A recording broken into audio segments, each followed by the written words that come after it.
Drive उन कारकों की जांच करता है जिन्होंने पूरे इतिहास में मानव व्यवहार को प्रभावित किया है और दिखाता है कि कैसे बुनियादी अस्तित्व पर ध्यान केंद्रित करने से हम आज भी उपयोग की जाने वाली गाज़ा और छड़ी पद्धति में विकसित हुए हैं और यह प्रभावी क्यों है। डैनियल पिंक, एक पूर्व सरकारी कर्मचारी और अध्ययनरत वकील जो अब एक अर्थशास्त्री के रूप में काम करते हैं, अपनी पुस्तक ड्राइव में मानव प्रेरणा के विकास के बारे में बताते हैं। अल गोर के पूर्व भाषण लेखक ने रेखांकित किया कि कैसे मनुष्य मुख्य रूप से आंतरिक रूप से प्रेरित जीवित रहने के लिए से पुरस्कार के बदले में कार्य करने के लिए संक्रमण करते हैं, जबकि प्रबंधकों और नियोक्ताओं द्वारा हमारे सिर के ऊपर रखी गई छड़ियों को चकमा देने का प्रयास किया जाता है। डैन के अनुसार कर्मचारियों को स्वायत्तता, एक उद्देश्य और अपने पेशे में महारत हासिल करने का अवसर देना, वापस जाने और बच्चों के रूप में हमारे पास मौजूद आंतरिक प्रेरणा को बहाल करने का तरीका है। डैन इस रणनीति को प्रेरणा 3.0 के रूप में संदर्भित करता है। ये 3 पाठ आपको ये समझने में मदद कर सकते हैं कि यह वास्तव में क्या है अगर आपको ऐसा लगता है कि आप उन चीज़ों के पीछे भाग रहे हैं जो आश्चर्यजनक रूप से आपको खुश नहीं करती हैं। गाज़ा और लाठी की रणनीति विफल हो गई है। आंतरिक प्रेरणा बाहरी प्रेरणा से बिखर जाती है। आप जो कुछ भी करते हैं उसमें प्रवाह की स्थिति में रहने का प्रयास करें। अपनी युवा प्रेरणा को फिर से खोजना चाहते हैं? हाँ, मैं करता हूँ, तो चलो चलते हैं। पाठ 1, क्यों बाहरी प्रेरक विफल हो जाते हैं और गाज़ा और छड़ी दोनों मृत हो जाते हैं। जब औद्योगिक युग पहली बार शुरू हुआ, बाहरी लाभ श्रमिकों को प्रेरित करने के लिए पर्याप्त थे। यदि आपके पास टीवी, रेडियो या तैयार भोजन जैसी आधुनिक सुविधाओं पर खर्च करने के लिए थोड़ा अतिरिक्त पैसा होता, तो बहुत पैसा होता और ऐसा अद्भुत जीवन व्यतीत होता। फिर भी जब औद्योगिक काल सूचना युग का रास्ता देता है, तो त्वरित वितरण के लिए बोनस जोड़ना अब काम नहीं करता है क्योंकि ज़्यादातर लोग परवाह नहीं करते हैं। किराया और भोजन की लागत कभी कम नहीं रही है, लेकिन समय अब वह वस्तु है जिसे हम सबसे अधिक महत्व देते हैं। फिर भी बाहरी पुरस्कारों और दंडों का उपयोग करने में और भी समस्याएं हैं। एक ऑटो तकनीशियन को क्या करना चाहिए अगर उसे 3 महीने में 200 मरम्मत पूरी करने पर 50% वेतन बोनस की गारंटी दी जाती है? उनके अधिक ग्राहकों को उनके द्वारा सूचित किया जाता है कि उनकी कार की मरम्मत की आवश्यकता है।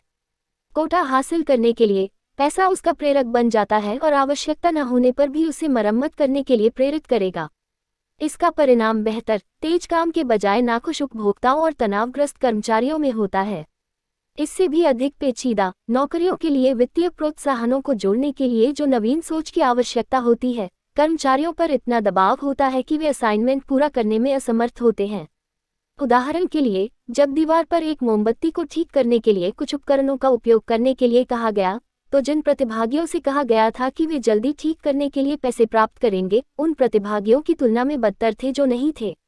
ये जितना खराब होता जाता है, उतना ही अधिक पैसा लाइन में लगता है। संभावित रूप से 5 महीने के पैसे कमाने के तनाव के तहत टेनिस गेंदों के साथ लक्ष्यों को मारने के लिए सौंपे गए अध्ययन प्रतिभागियों ने पूरी तरह से तोड़ दिया। पाठ 2, समय के साथ बाहरी पुरस्कार हमारी आंतरिक प्रेरणा को नष्ट कर देते हैं। लेकिन एक सेकंड रुकिए, क्या आज लगभग सभी नौकरियां किसी न किसी रूप में रचनात्मक नहीं हैं?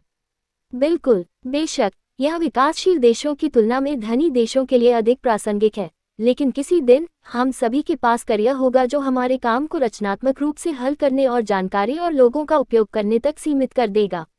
डैनियल पिंक के अनुसार, इस प्रकार के रोजगार में उत्कृष्टता प्राप्त करने के लिए हमें वास्तव में आंतरिक प्रेरणा की आवश्यकता होती है। तुम्हें पता है, कुछ करना सिर्फ इसलिए कि तुम इसका आनंद लेते हो, शायद इसलिए कि हम इसके बारे में भावुक हैं, इसे बहुत मज़ेदार पाते हैं, या हम अभी भी उतने ही उत्सुक हैं जितने कि हम छोटे थे। मुझे याद है कि एक बार मेरी छोटी बहन काउंटर पर बैठी थी और डिश सोप का पहला स्वाद लेने की तैयारी कर रही थी। मैं मदद नहीं कर सका, लेकिन ध्यान दिया कि हरा तरल पदार्थ उससे दूर होने के बाद कितना अजीब दिखाई दिया, इसलिए मैं कोशिश करने के लिए उसे दोष नहीं दे सका। लेकिन अगर आप अधिकांश वयस्कों की तरह हैं, तो वह समय बहुत पहले बीत चुका है क्योंकि दुनिया ने आपको बार बार बाहरी प्रोत्साहन पर भरोसा करना सिखाया है, जिसके कारण आप धीरे धीरे अपने आंतरिक ड्राइव को खो देते हैं। पाठ 3 के अनुसार, काम के क्षेत्र में आने का साधन ढूंढना आपको बहुत खुश कर सकता है। इस प्रकार यह समझ में आता है कि 70% अमेरिकी या तो अपनी नौकरी से घृणा करते हैं या उनमें संतुष्ट महसूस नहीं करते हैं। लेकिन क्या किया जाना चाहिए? डैन इस समस्या के समाधान के रूप में मोटिवेशन 3.0 को संदर्भित करता है।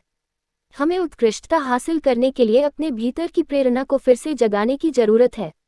जब कोई ऐसा कार्य दिया जाता है जो हमारी क्षमताओं का परीक्षण करता है, बिना प्रबल या उबाऊ हुए, और उस पर अकेले काम करने की स्वतंत्रता दी जाती है, तो हम इसे अपना सब कुछ देना पसंद करते हैं। एक वीडियो गेम पर घंटों बिताने या ये देखने की कल्पना करें कि जब आप पढ़ते हैं, पेंट करते हैं या अपना हनीमून व्यवस्थित करते हैं तो कितनी जल्दी समय बीत जाता है, जबकि प्रवाह निश्चित काल तक नहीं रह सकता है। यह महत्वपूर्ण है कि आप काम करते समय कभी कभी खुद को वहां पाएं। अपने अगले रोजगार की तलाश करते समय, अपने पर्यवेक्षक के साथ अपने काम पर चर्चा करते हुए, या अपने अगले कार्य की योजना बनाते समय इसे ध्यान में रखें। किसी ऐसी नौकरी या बॉस को स्वीकार करने से बचें जो आपसे अपनी क्षमता के अनुसार सर्वश्रेष्ठ प्रदर्शन की उम्मीद नहीं करता है। मुझसे एक वादा करें कि जब तक आप काम करने के लिए उत्सुक नहीं होंगे तब तक आप देखते रहेंगे, क्योंकि आप जो काम कर रहे हैं उसे पूरा करने के लिए आप इंतजार नहीं कर सकते। इस विषय पर डैन की उत्कृष्ट टेड वार्ता देखने के लिए मैंने इसे लिखने से कुछ समय के लिए विराम लिया। प्रेरणा मेरे लिए एक बड़ा प्रश्न चिन्ह बनता जा रहा है, क्योंकि मैं अपनी खुद की करियर खोज प्रक्रिया को नेविगेट करता हूं और मैं जवाब जानना चाहता हूं।